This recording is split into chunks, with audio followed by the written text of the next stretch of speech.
তার জন্য কী কী লাগবে এবার বলে দিচ্ছি।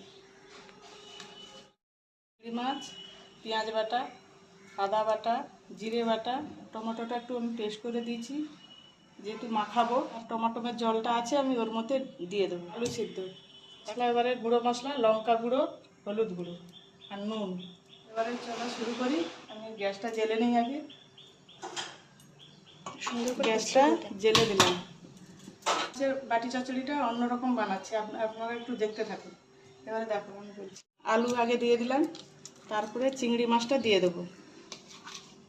কাঁচা চিংড়ি মাছ দেবো, ভেজে দেবো না। এবারে পেঁয়াজ বাটা, আদা বাটা, জিরে বাটা আর টমেটোটা পেস্ট করা ছিল ওটা দিয়ে দেবো।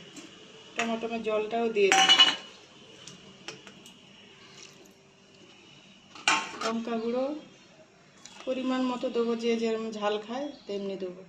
আর হলুদ গুঁড়ো দিয়ে দিলাম। আর নুন দেবো।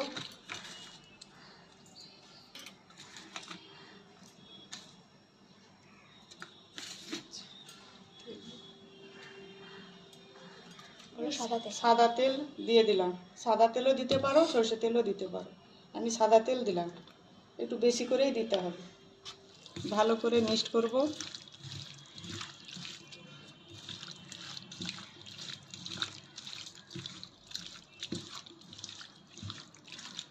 মিক্সড করা হয়ে গেছে।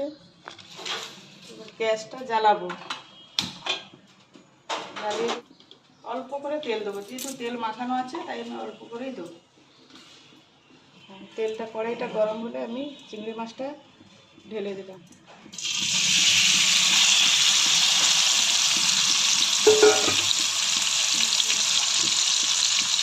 জল দিয়ে দেবো।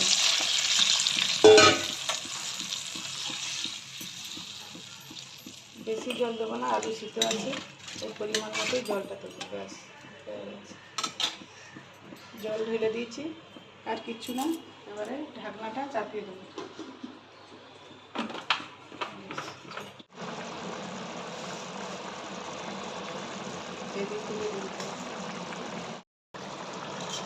হয়ে এসছে, নামিয়ে দেবো।